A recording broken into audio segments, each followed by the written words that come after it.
Welcome and thanks for tuning in to this week's live session with It's All About Choices. I am Sandra Goldtree. So I will have to apologize. It was some type of technical cliche with logging in. I was not able to do a live today, so I am recording this and posting it on Facebook. So today's topic is skipping breakfast bad for you? So I would love to know how many people skip breakfast on most days of the week, or maybe have coffee with or without fruit. So trust me, you are not alone. No shame in posting, no judgment. So I would love to know how many people currently do not have breakfast on a regular basis before I dive into the content. So please post. So skipping breakfast is one of the many cultural changes over the past few decades that has kind of hurt our health. You know, we are living busier lives. We run out the door. We don't eat breakfast. We have fast foods in the car, and then the next thing you know, we've gained about 20 pounds. Is it because we skipped breakfast, or is it a combination of things?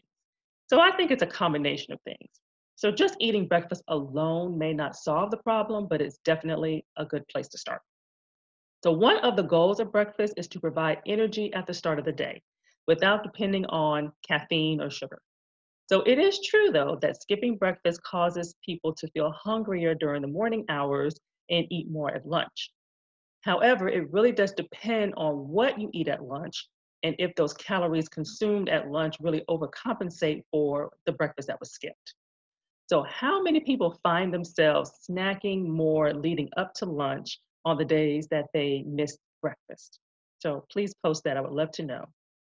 So, many studies have shown that breakfast eaters tend to be more healthy. So, for example, they're less likely to be overweight or obese and have a lower risk for several chronic diseases. So, some additional little known facts are people who skip breakfast tend to be associated with a higher BMI and increased risk of obesity. And in this case, BMI is simply a marker for health risk, no more, no less. Breakfast eaters had a greater reduction in impulsive snacking, and they tend to eat less later at meals. And people with a normal weight, and that's in the normal weight range for BMI, and people maintaining weight loss tend to eat breakfast regularly and generally consume a breakfast high in fiber and moderate amount of protein. So what I have noticed in working with clients that tend to skip breakfast, or they may just have a cup of coffee with or without fruit, tend to find themselves grazing more during the morning hours. This generally leads to not having a balanced lunch because you still feel full from snacking all morning.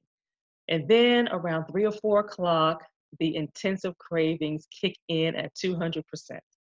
And that's when the coworker brings in the cookies, the donuts in the break room, or some of the tempting, less healthy food, right?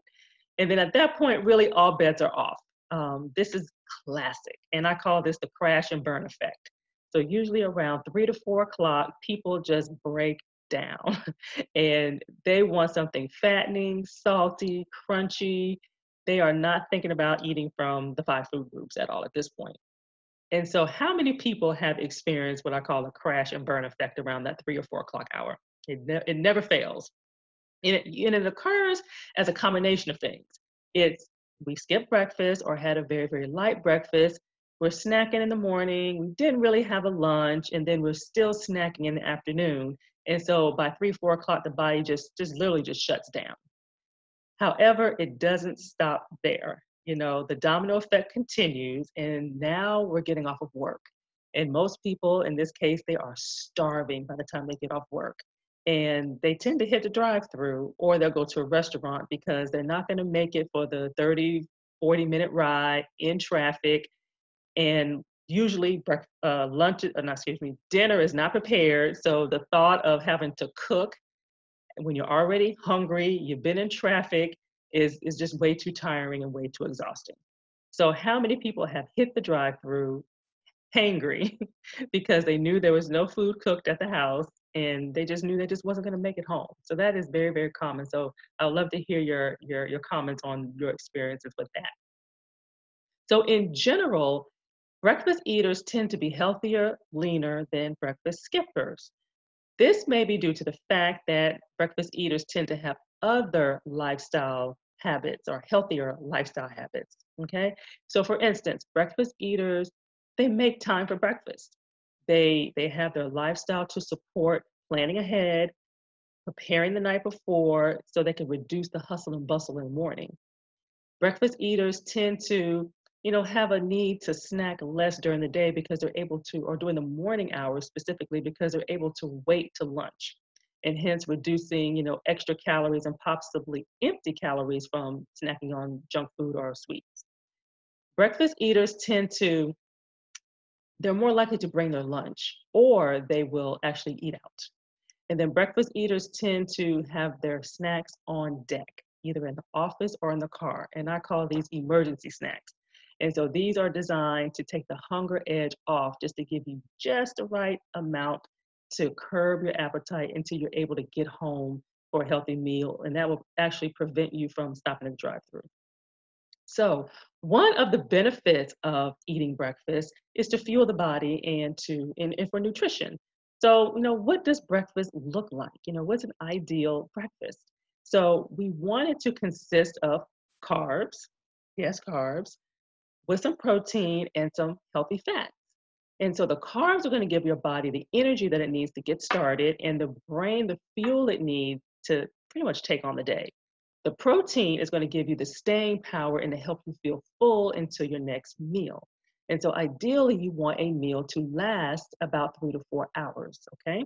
And so some simple combos of some carbs, proteins, fats, or some people know them as macros, are whole grains, either hot or cold, bread, yes, bread, potatoes are some carb examples.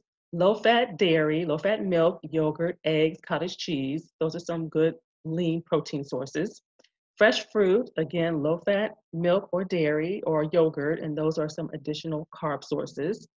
Nuts, seeds, avocado, vegetable oil like made from olive oil or margarine. Margarine actually made from olive oil or margarine for heart health. Okay, those are your healthy fats. And legumes, actually, you get 2 for 1 with legumes, and those are your more protein, gives you more protein and carbs. So hopefully that'll give you a little bit more insight on why coffee with or without fruit is really not enough to fuel the body for breakfast. Yes, you can have your coffee at breakfast, but you also want to have it with a meal that comprises of your carbs, your protein, and your fats. So including a balanced breakfast overall is good nutrition practice. It sets you up for success for the entire day, and it will help you perform well overall. So next week, I will share more benefits on eating breakfast in addition to fueling the body and nutrition. And I would love to hear what your biggest takeaway is from today's live. Thank you for tuning in. Have a great rest of your day. I'm sorry for the live session not being able to kick in today, and I will see you next week. Bye-bye.